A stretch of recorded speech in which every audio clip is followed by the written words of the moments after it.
Bienvenue à toutes et à tous pour ce culte du dimanche 12 octobre.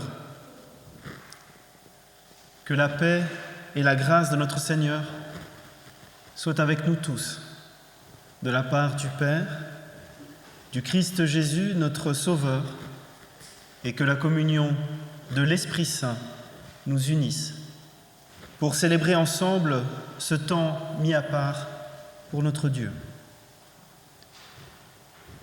Paul a écrit à son ami Timothée dans l'épître du même nom et lui a dit en substance : « Mon cher Timothée, souviens-toi de Jésus-Christ, ressuscité d'entre les morts, issu de la descendance de David, pour lequel je souffre jusqu'à être lié comme un malfaiteur. Mais la parole de Dieu, elle, n'est pas liée.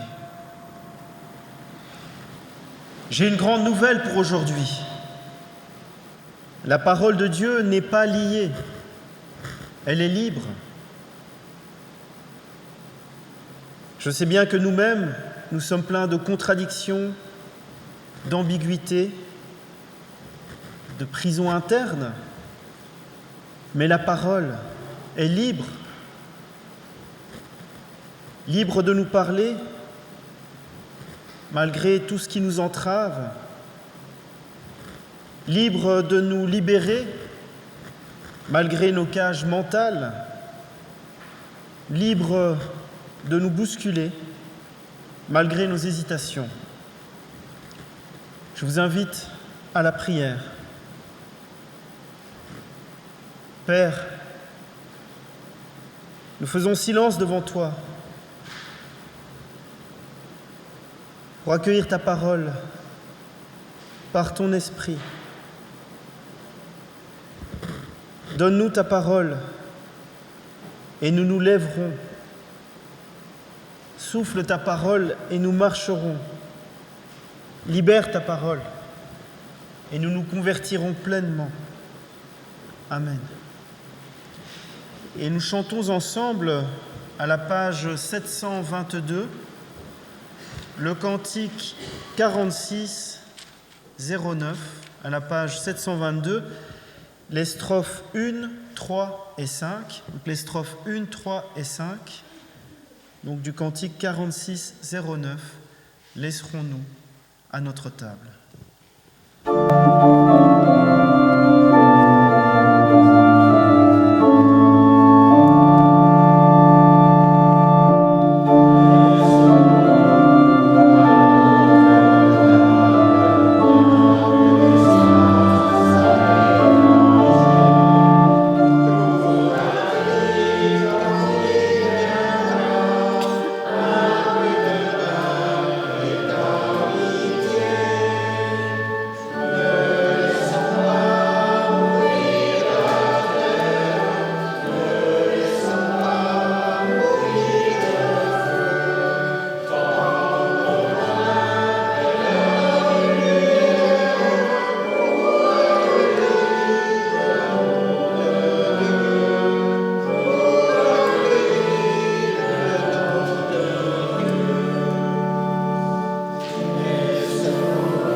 Chantez à l'Éternel un cantique nouveau, car il a fait des prodiges.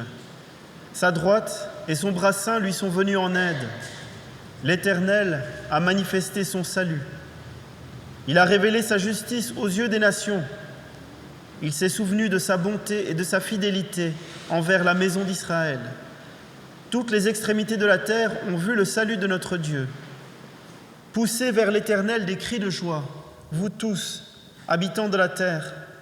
Faites éclater votre allégresse et chantez. Chantez à l'Éternel avec la harpe chantez des cantiques, avec les trompettes et au son du cor, poussez des cris de joie devant le roi, l'Éternel. Que la mer retentisse avec tout ce qu'elle contient, que le monde et ceux qui l'habitent éclatent d'allégresse, que les fleuves battent des mains, que toutes les montagnes poussent des cris de joie devant l'Éternel, car il vient pour juger la terre, il jugera le monde avec justice et les peuples avec équité. Et nous nous levons pour louer le Seigneur en chantant ensemble à la page 178, le cantique 1207, « Tournez les yeux vers le Seigneur ».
Confession de foi. Je crois que l'Éternel parle aux humains par son Christ. Je crois que Jésus actualise la parole et que la parole fait vivre. Lorsque j'ai peur, lorsque j'ai froid, je me souviens que la Bible proclame une promesse d'amour pour la vie, pour le monde entier. Je crois au don d'une puissance qui recrée, une puissance qui recrée dans un souffle subtil, un souffle léger, un souffle de communion, un souffle de pardon. Et nous chantons avec confiance pour notre Seigneur le cantique 23-11 à la page 278, donc le cantique 23-11 à la page 278, « Je crois en toi, mon Sauveur ressuscité ».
Voici ce que Jésus nous propose de vivre selon le témoignage de l'apôtre Jean. Comme le Père m'a aimé, je vous ai aussi aimé. Demeurez dans mon amour. Si vous gardez mes paroles, vous demeurerez dans mon amour, de même que j'ai gardé les paroles de mon Père et que je demeure dans son amour.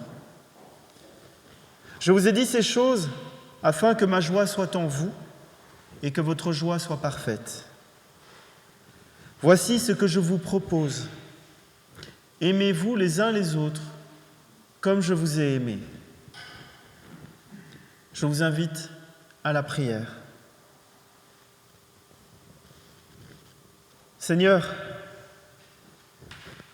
nous voulons te dire notre peur et notre angoisse devant le mal et la souffrance du monde. Nous voulons te dire aussi notre honte et notre confusion parce que nos propres fautes prolongent et augmentent cette souffrance. Pardonne-nous, Seigneur, d'agir comme des égoïstes.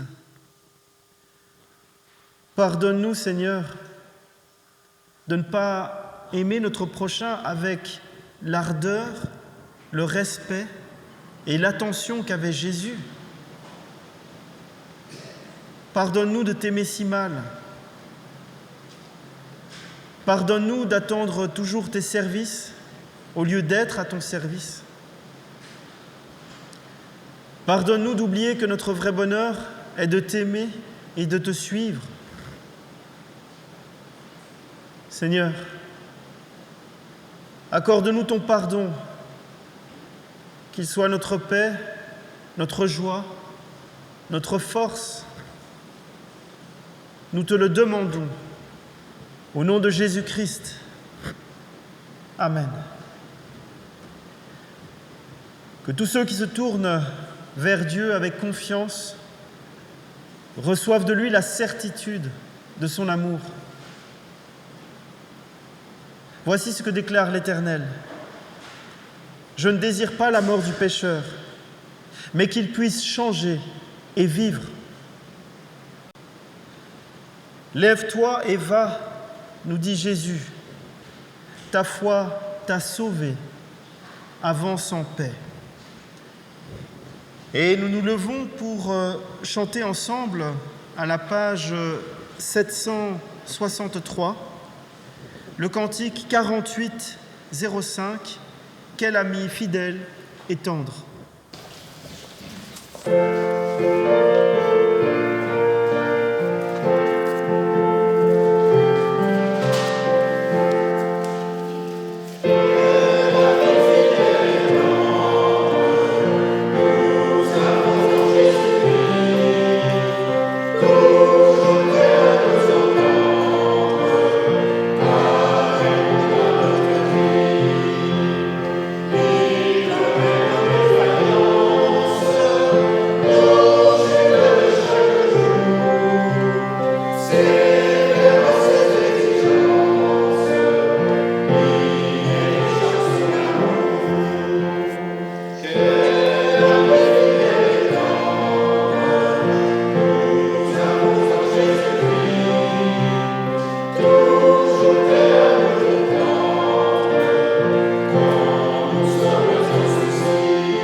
Vient maintenant le moment de la prière d'illumination.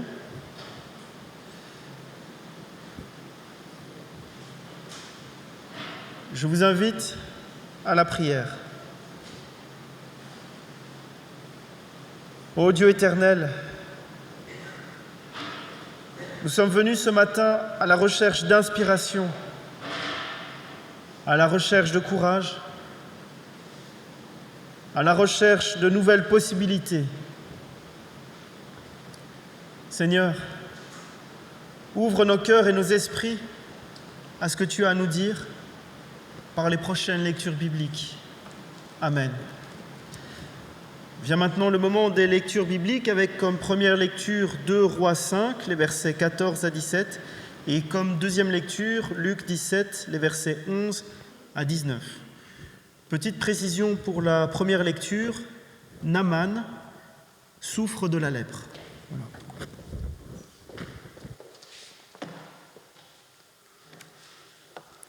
Il descendit alors et se plongea 7 fois dans le Jourdain, selon la parole de l'homme de Dieu. Et sa chair redevint comme la chair d'un jeune enfant, et il fut pur. Naaman retourna vers l'homme de Dieu avec toute sa suite. Lorsqu'il fut arrivé, il se présenta devant lui et dit : « Voici, je reconnais qu'il n'y a point de Dieu sur toute la terre, si ce n'est en Israël. Et maintenant, accepte, je te prie, un présent de la part de ton serviteur. » Élisée répondit : « L'Éternel, dont je suis le serviteur, est vivant. Je n'accepterai pas. » Naaman le pressa d'accepter, mais il refusa. Alors Naaman dit : « Puisque tu refuses, permets que l'on donne de la terre à ton serviteur, une charge de 2 mulets, car ton serviteur ne veut plus offrir à d'autres dieux ni holocauste, ni sacrifice. Il n'en offrira qu'à l'Éternel. »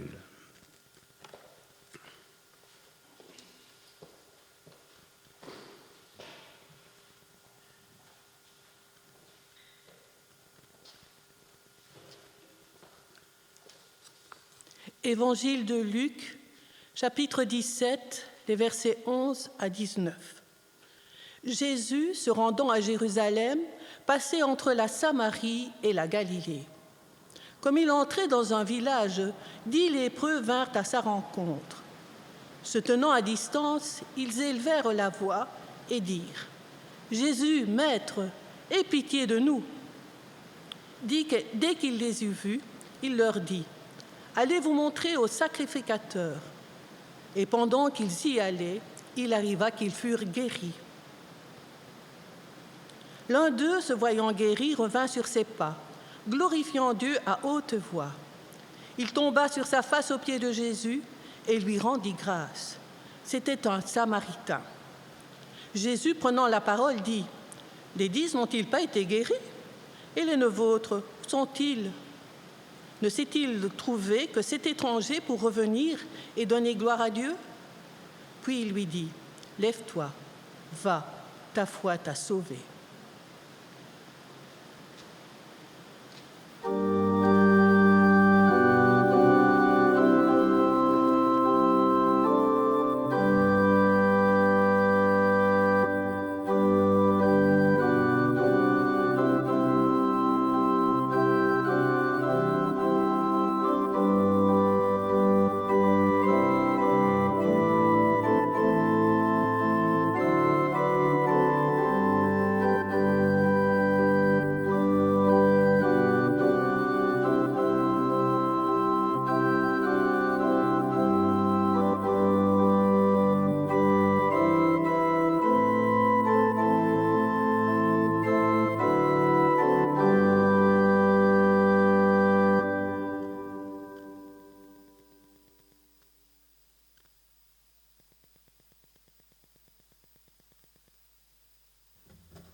Nos 2 récits du jour présentent de nombreuses similitudes.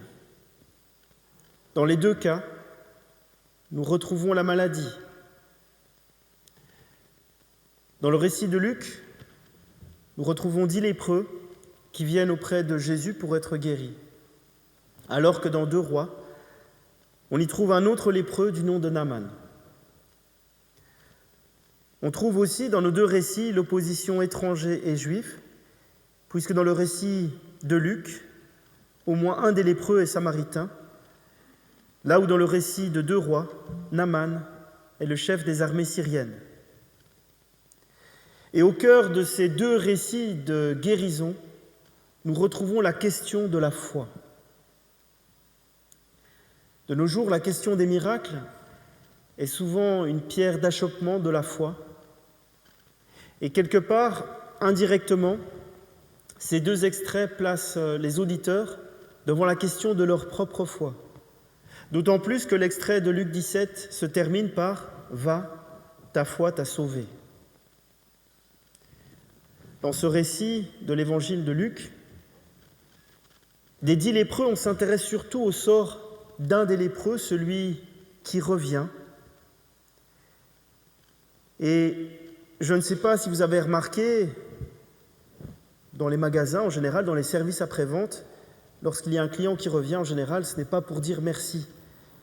Mais ici, la perspective est inverse. C'est celui qui voit qu'il est guéri, qui revient pour remercier le Seigneur. Pour ces 10 lépreux, leur destin était semblable, même maladie, même traitement, même guérison, tous les 10 ont été purifiés. Et donc, dans cet extrait, ils sont tous guéris. Mais nous savons que dans la vraie vie, c'est plus compliqué. La guérison est parfois plus compliquée. Alors, que veut nous dire ce texte ? Nous parle-t-on uniquement de la guérison physique ?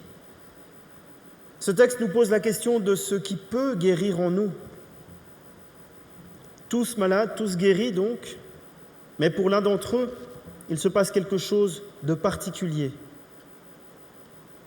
On ne nous dit pas grand-chose sur lui, on nous dit simplement qu'il était samaritain, et dans l'absolu, il était peut-être moins prédisposé que d'autres à bénéficier de la guérison de la part d'un rabbi juif. Et pourtant, il y a quelque chose de particulier chez lui. La chose qui le distingue des autres, c'est qu'il se voit guéri et qu'il remercie le Seigneur. Il se voit. Toute la différence est là. La question qui importe, en définitive, ce n'est pas qu'est-ce qui fait qu'il est guéri, mais plutôt, maintenant qu'il est guéri, que doit-il faire ? Et le vrai miracle se trouve dans ce qu'il fait de sa guérison. Déjà, il nomme la cause de sa guérison, Jésus, et il retourne vers le Christ pour le remercier. Et on entend souvent dire « Je ne suis pas croyant, je ne crois pas au miracle ». Le Samaritain, lui, n'est pas seulement croyant, il est voyant, il voit le miracle qui est dans sa vie. Croire, c'est peut-être aussi voir ce qui est advenu, pour y trouver une opportunité de changer quelque chose dans notre rapport à nous-mêmes, dans notre rapport à Dieu, dans notre rapport aux autres. La guérison d'une maladie et le salut de l'âme sont 2 choses bien distinctes dans l'Écriture. La première est un pardon manifesté dans la chair, tandis que le salut est la conséquence d'un pardon absolu fondé sur l'œuvre du Christ. Conséquence d'un pardon qui donne l'accès à la vie éternelle. Les 9 lépreux n'ont peut-être pas cru au salut dans leur cœur au-delà de la guérison de leur terrible maladie. Et tout est différent pour le Samaritain. Il voit d'abord qu'il est guéri de sa lèpre, et ensuite, lorsque le Seigneur le renvoie en paix, il a l'heureuse assurance d'être guéri, c'est-à-dire d'être sauvé. Dans la 2e lecture du jour, nous retrouvons le récit de Naaman, un général qui a fait la guerre et qui l'a gagnée en plus. Naaman n'est pas un général d'apparat, c'est le bras droit de son roi, c'est un héros. Naaman était en haute estime auprès de son roi, et jouissait de la considération de son peuple. Sa vaillance et sa force étaient connues de tous. Seulement voilà, il a attrapé la lèpre. Les dons les plus remarquables de l'homme, la position la plus élevée qu'il puisse atteindre, les avantages les plus grands auxquels il puisse prétendre, sont gâchés, annulés par une seule chose, la lèpre. Cet homme était lépreux, et à l'époque on faisait un lien entre la lèpre et le péché, et donc sa personne portait une souillure manifeste. Dans l'Antiquité, la lèpre était incurable. Cela équivalait à une mort certaine et aussi à l'exclusion sociale. Le lépreux était condamné à quitter sa famille, son village, son environnement habituel pour aller vivre ses derniers jours dans le désert en attendant la mort. Puis un jour, Naaman retrouve l'espoir. Il entend parler d'un prophète, un certain Élisée, qui pourrait peut-être le guérir. Il voyage depuis la Syrie jusqu'aux rives du Jourdain. Et c'est là que Naaman va, après de longues péripéties, trouver Élisée. C'est là que nous rejoignons le récit. Naaman doit se baigner 7 fois dans le Jourdain pour guérir de la lèpre. Imaginez-vous, c'est un peu comme si un médecin voulait vous guérir d'un cancer du foie en buvant de l'eau du robinet. À première vue, ça n'a pas de sens. Et c'est seulement après bien des hésitations que Naaman se décide. Naaman se plonge dans le Jourdain. Son orgueil, sa vaillance, sa position de chef, tout est brisé. Celui qui ordinairement commande obéit à la parole du prophète Élisée. Naaman plonge 7 fois dans le Jourdain et il en sort guéri. Il en sort en homme nouveau. Et la foi, cela consiste à croire que dans toutes les situations, Dieu nous cherche, il veut nous sauver, il veut notre bien malgré nous s'il le faut. Et la promesse de ce récit de Naaman, eh bien, nous la trouvons un peu partout dans la Bible. Cette promesse, elle culmine dans la venue de notre Seigneur et de notre Sauveur Jésus-Christ. Dans la personne de Naaman, quelque part, tout un chacun peut se reconnaître. Moi aussi, j'hésite. Moi aussi, j'ai de la peine à croire que Dieu m'offre tout son salut. Moi aussi, j'ai de la peine à croire que Dieu m'offre tout son pardon. J'ai de la peine à recevoir sa guérison. Mais sorti des eaux, né à une vie nouvelle, Naaman glorifie Dieu. Il dit « Maintenant je reconnais qu'il n'y a pas de Dieu sur la terre si ce n'est en Israël. » Il connaît Dieu et, remarquons-le, il le connaît dans un temps et dans un milieu où, du côté d'Israël, la foi est tangente. Tout avait changé dans l'histoire d'Israël, mais Dieu ne change pas. Sa puissance et ses ressources sont intactes comme au temps les plus prospères. La foi de Naaman reconnaît le Dieu d'Israël quand Israël lui-même le méconnaît.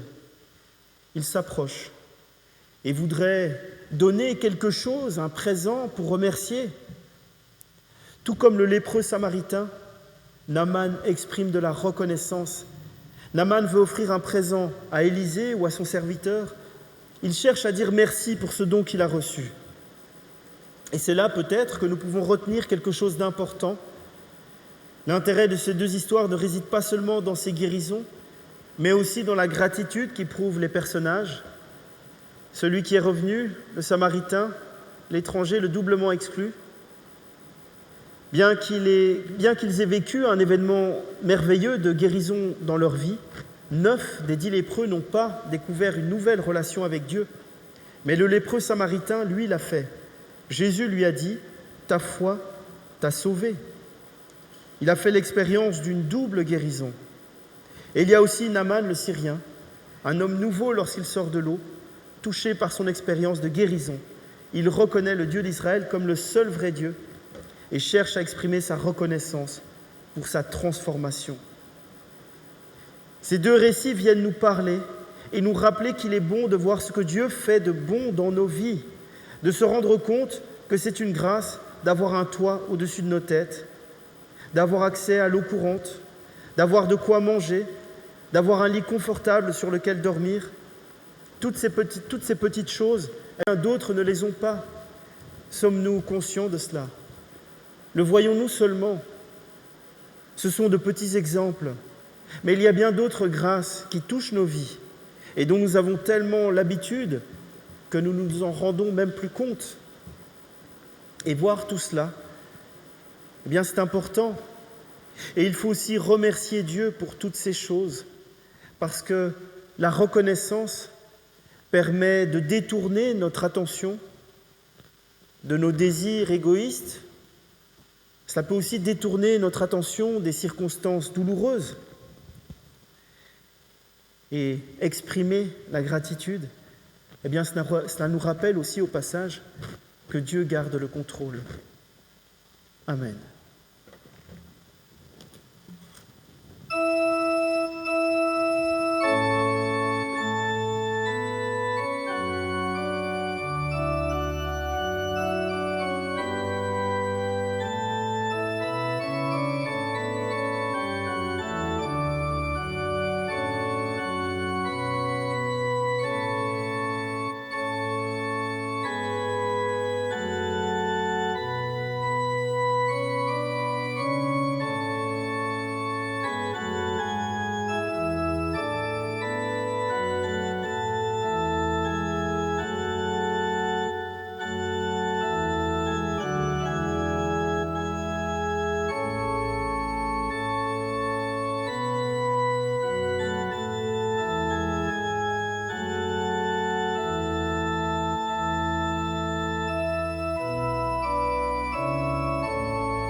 Vient maintenant le moment de la prière d'offrande.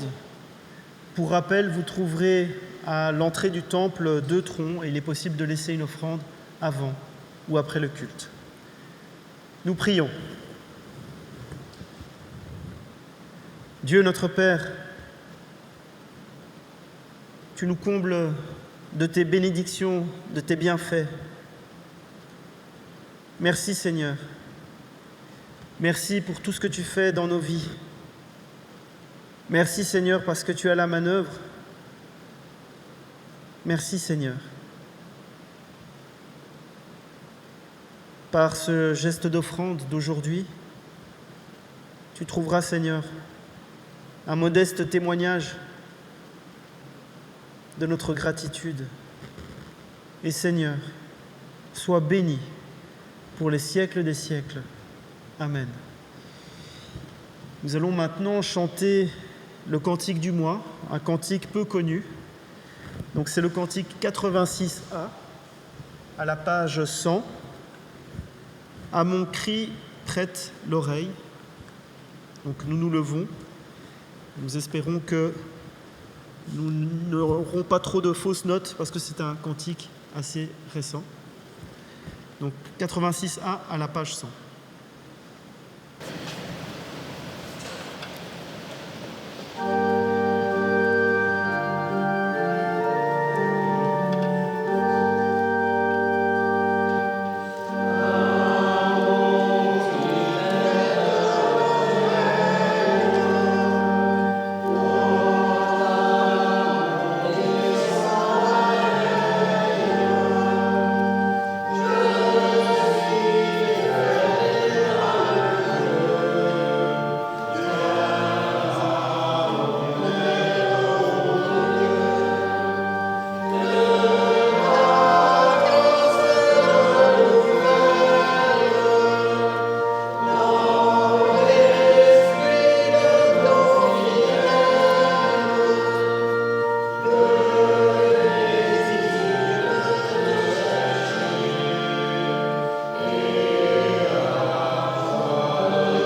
C'est notre joie de te célébrer, ô Dieu notre Père, pour ce monde que tu as créé si beau et que tu gardes à travers ses douleurs jusqu'au jour où, selon ta promesse, viendra ton royaume.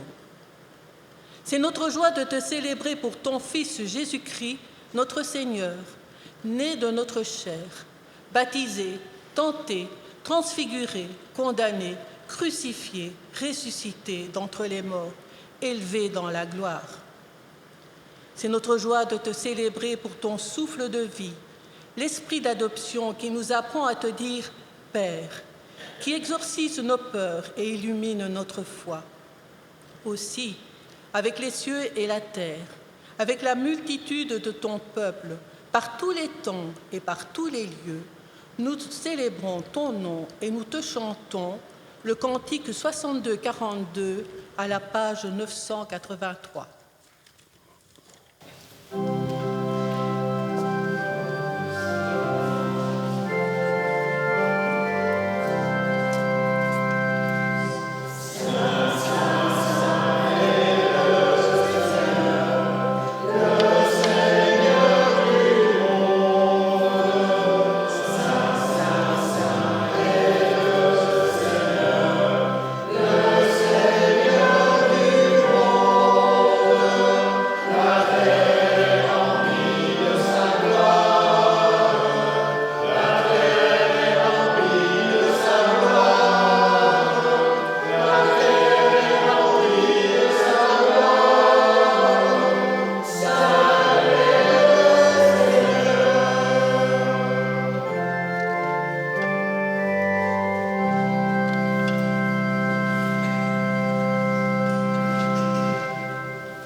Jésus prit du pain et prononça la prière de bénédiction.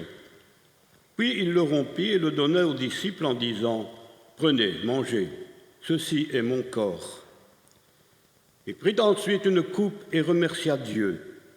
Puis il la leur donna en disant « Buvez-en tous, car ceci est mon sang, le sang de la nouvelle alliance qui est versé pour beaucoup, pour le pardon des péchés.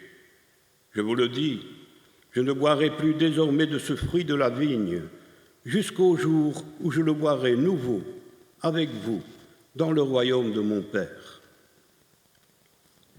Prions le Seigneur. Père, au moment de nous approcher de cette table, nous faisons mémoire des paroles et des gestes de Jésus-Christ, de sa mort, de sa résurrection, et nous attendons son retour. Nous recevons de toi ce pain de vie destiné à nous nourrir spirituellement. Nous recevons de toi la coupe d'alliance que tu offres pour la joie. Tu nous rassembles et tu nous invites.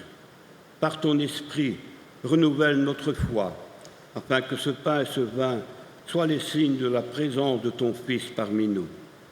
Fais toutes choses nouvelles dans nos cœurs et dans le monde. Amen. Amen.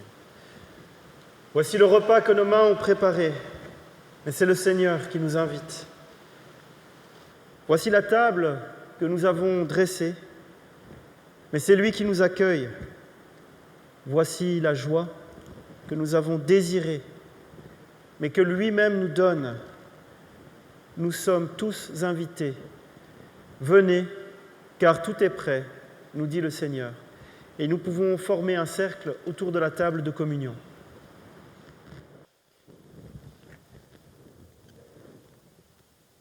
Le pain que nous rompons est communion au corps de notre Seigneur Jésus-Christ. La coupe de bénédiction pour laquelle nous rendons grâce est communion au sang de notre Seigneur Jésus-Christ, sang de la nouvelle alliance.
Nous prions. Nous te remercions, Seigneur, pour le repas que nous avons pris ensemble. Accorde-nous de vivre de cette nourriture, de te célébrer toujours avec joie et d'être ainsi témoins de Jésus-Christ. Éternel, nous te prions pour nos églises, nos communautés. Permets que nous soyons toujours attentifs à nous réformer sans cesse. Aide-nous à avoir le courage de remettre notre action en question, quand cela est nécessaire, pour garder vivant l'esprit de la parole. Rappelle-nous aussi que nos églises n'existent pas pour elles-mêmes, ni pour se conserver, mais qu'elles sont là pour porter le témoignage de ton amour dans le monde. Éternel, nous te prions pour toutes les familles qui ont perdu un être cher, pour les isolés et pour les malades, que ta présence aimante apaise leurs peines. Nous confions à ton intercession les personnes qui ont besoin de nos prières.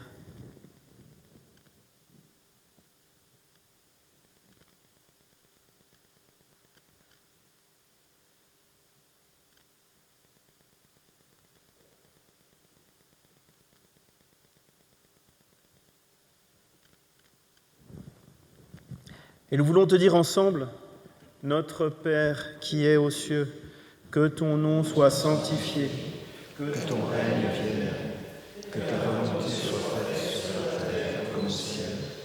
Donne-nous aujourd'hui notre pain de ce jour. Pardonne-nous nos offenses, comme nous pardonnons aussi à ceux qui nous ont offensés. Ne nous sois pas à la tentation, mais délivre-nous du mal, car c'est à toi qu'appartiennent le règne, la puissance et la gloire pour les siècles des siècles. Amen. La paix et la grâce qui viennent de Dieu vous sont données. Allez dans la paix du Christ. Et nous pouvons retourner nous asseoir.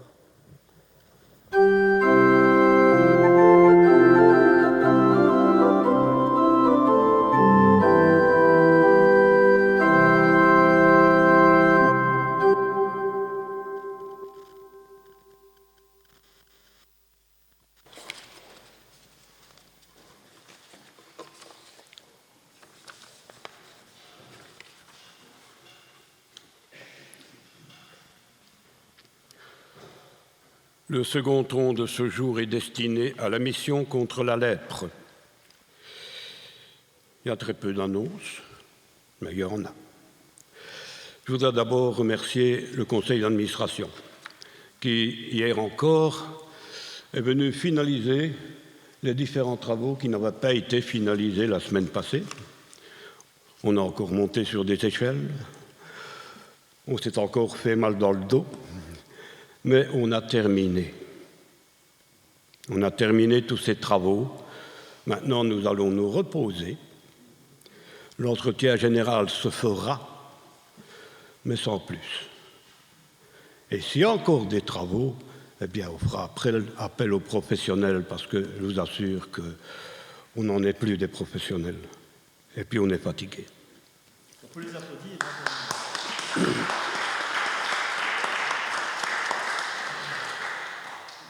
Le 19 octobre, ici dans la salle, il y aura un ciné-débat avec comme thème « Miracle du ciel ».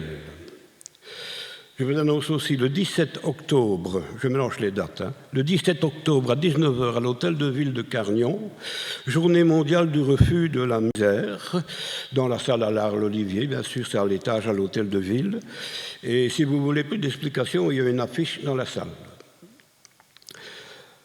Le 14 octobre, à 19h, en principe, il y aura ici une réunion pour la préparation de la rencontre festive de l'Avent qui aura lieu, en principe, fin novembre, le 30 sûrement.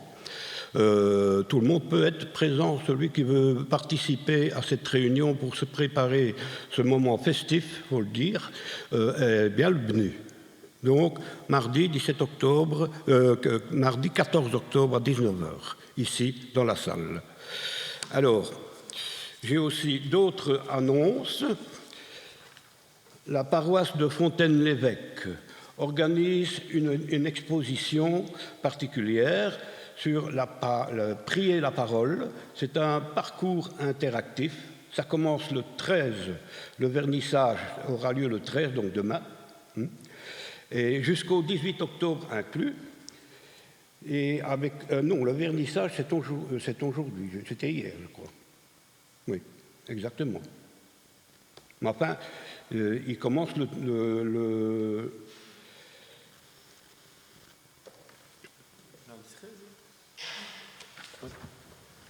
Ça commence le vernissage, c'est le 11, ça commence le lundi 13.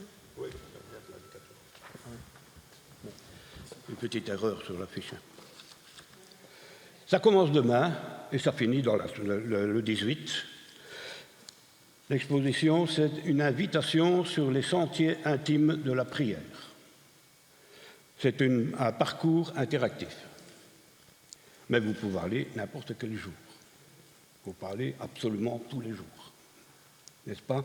C'est du 13 au 18 et pas du 14. Parce qu'ici, au moment où il a dit 14, ça va être difficile. Au temple protestant de la rue Charles-Brognier à Fontaine-l'Évêque. Pour ceux qui ne connaissent pas, GPS. Deuxième invitation, l'entraide protestante fête cette année son 75e anniversaire. Donc il y a 2 dates à retenir. Le samedi 18 octobre au Home Bon Accueil, c'est à Élouges, rue des Andrieux, à partir de 14h, avec un accueil, présentation de la SBL, projection d'un film et présentation d'une pièce de théâtre. Et ça se termine par le partage du verre de l'amitié.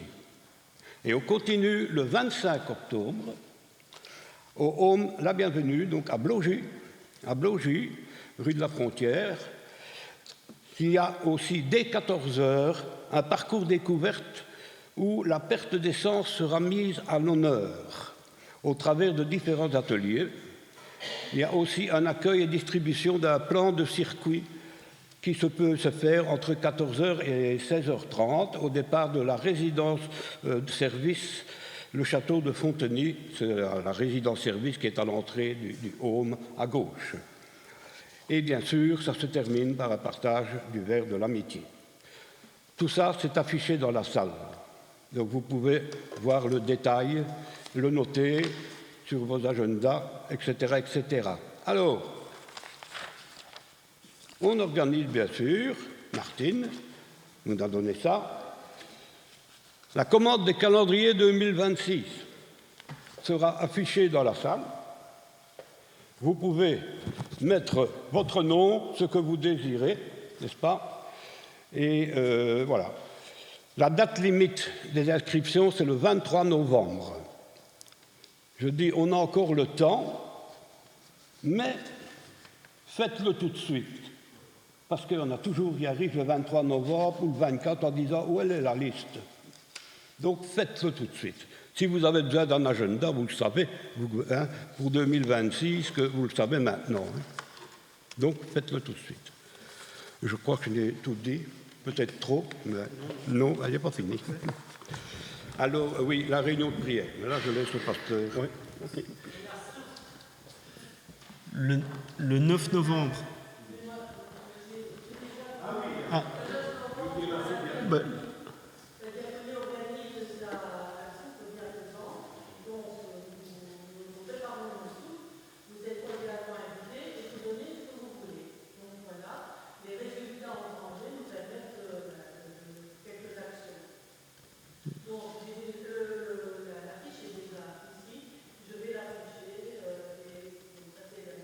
L'inscription, d'accord.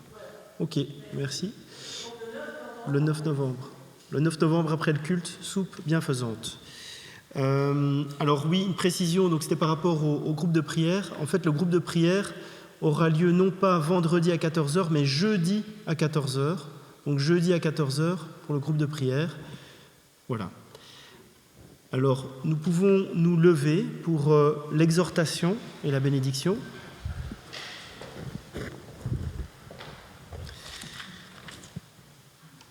Lève-toi, ta foi t'a sauvé. Mon frère, ma sœur, mon ami, Que l'Éternel te bénisse et te garde. Que l'Éternel fasse rayonner sur toi son regard, qu'il t'accorde sa paix.